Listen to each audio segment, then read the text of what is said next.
Hi, we're here at the IAA Transportation in Hanover and at a very special booth, Milence. And I would say all eyes are on Milence and the truck charging industry. With me is Anja van Niersen, and you are trying to set up a truck charging network across Europe, 1,700 charging stations by 2027. That's, I want to say, is the short-term goal. What's the long-term goal? The long-term goal is to have a reasonable charging network across Europe in 30 countries. So not only the 15 for the 1700, but in 30 countries. And that would mean that by 2030 we would be needing roughly about 20,000 charge points to cater for everything in the whole of Europe. We will not be able to do that all on our own, of course. So we would welcome all competitors to join us in this journey. Because if we do a really, really good job, we might be able to do maybe 2,000 or 3,000 of those. So we need a lot more competition in the market to keep on building charging networks. Okay, yeah, that is a lot of chargers, Yeah. and it's a small portion that you're saying you can build on your own, and that's something that we keep on hearing from the OEMs as well. They keep saying, our trucks are ready, where are the chargers? So all eyes are on you. So do you think the competition is coming, or are you, I just heard you invite more competition, but is there competition coming? Is there more people or more actors in the market, and are you confident that you will get these 20,000 chargers? Well, I see a lot of announcements. I don't see a lot of build-outs. But I know how long it takes to get to a site, to do all the planning and the contracting and the blah, blah, blah, and before you have it then operational. So I would expect in a year from now that the market has changed significantly and that also other competitors are coming to the market. Well, I know that the truck manufacturers can build trucks. I mean, that's their job. That's why they are here. We can build infrastructure. And if you would have a look at the map, we have announced 70 locations across the 10 first countries that we will go live in. And that is already a pretty comprehensive network across Europe. So that is already enough to start charging and start driving an electric truck now. So you said you can build infrastructure. What are the biggest challenges when you look at setting up infrastructure? Yeah, setting up infrastructure across Europe is dealing with 30 different countries, 30 different regulations, 30 different entities, thousands in grid companies who all have their own regulations and their own preferences. So if we really want to boost the energy transition on a European scale, it would be very good if from a European perspective we could come to one process for permitting, a level of transparency on the grids so that we can have a way quicker energy infrastructure build out. And it's not only the charging infrastructure, but it's really the enforcement of the grids that is really needed, but also from a permitting and a application process that could be just one process. And you see that now for the wind parks and the solar parks above a certain level. It would be so great if they could make that applicable for all the necessary infrastructure that is there to boost the energy transition. Okay, transparency. What about standardization? And I'm trying to kind of get to what we're standing next to here, which is one of your charging stations, and looking at the charging standards for trucks right now. There is CCS, they can charge with CCS, but you're building your parks, your charge parks, MCS ready, so megawatt charging ready. Will that come? When will it come? And is it necessary for the industry? Well, for us, MCS charging is reality. We have here the one from Power Electronics, one of our partners in that field. We start building that as of next month. So we are not waiting till the formal standardization is taking place. We will start already building out. We know that it means that we probably need to change a few things in the communication protocol, because that's the part where we still don't have the full standardization in. But we are willing to take that risk, because we are not going to wait any longer.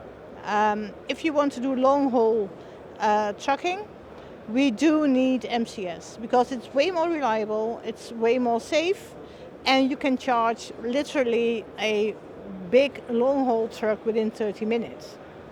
And that is what the trucker needs to fit it into his daily schedule of driving and stopping.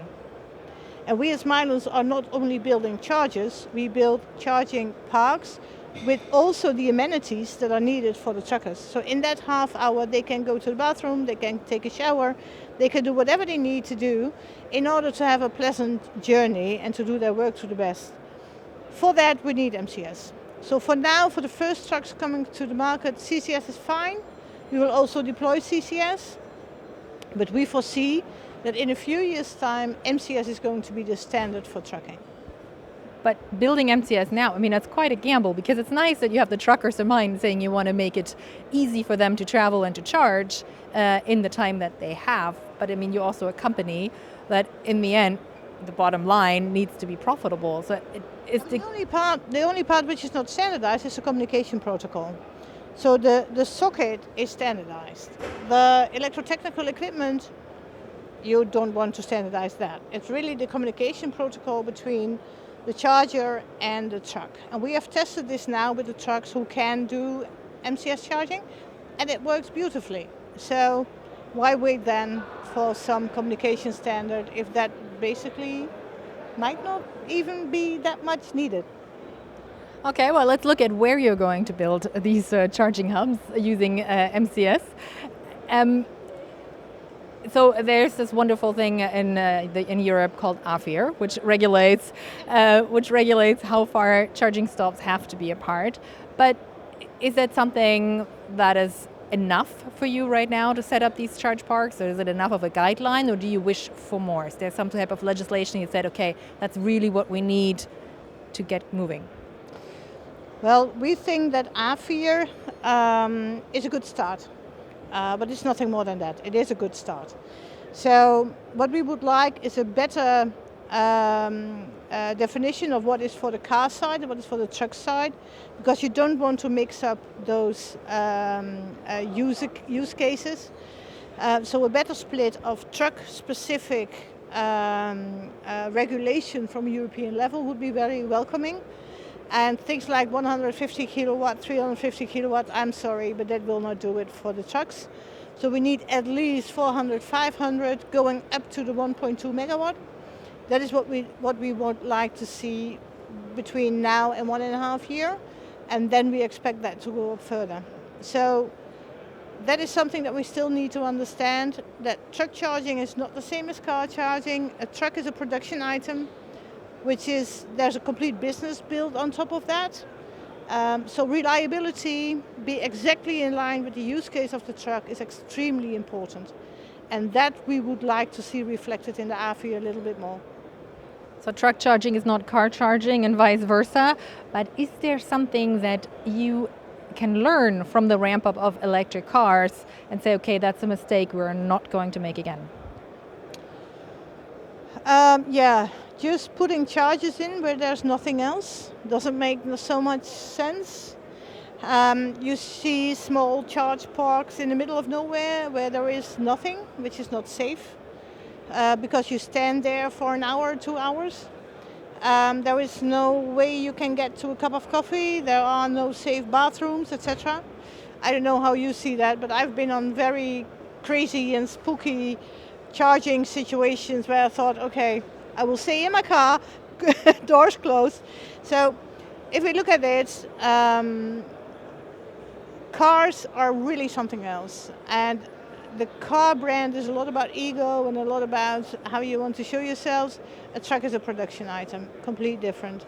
So we would not build charging locations there where there's nothing, where there are not the right amenities, where there's nothing to do for the trucks, or where they are simply not safe, because you have a lot of precious cargo where we need to take care of. So that is completely different. Just building 2 or 3 charge points with 150 kilowatt, I'm sorry. Maybe nice for a intermediate car, but not for a truck. Okay, last question. We were talking a lot about what's happening in the future, what you guys are going to do in the future. What is the next step? What is like the immediate future for Milence? The immediate future for Milence is to give transport companies a very easy, uncomplicated access to our booths, so that they really can access the site based on number plate recognition. They just can come in and they can start charging. And the other part is that we are introducing a booking system, so that truck companies can book when they make their planning. They can already book their location, their time slot. So we know also what the amount of energy is that they are going to take, that they need to have. So it becomes way more predictable, plannable, also for the truck drivers, so that they know that they are welcome and that there is a bay reserved for them.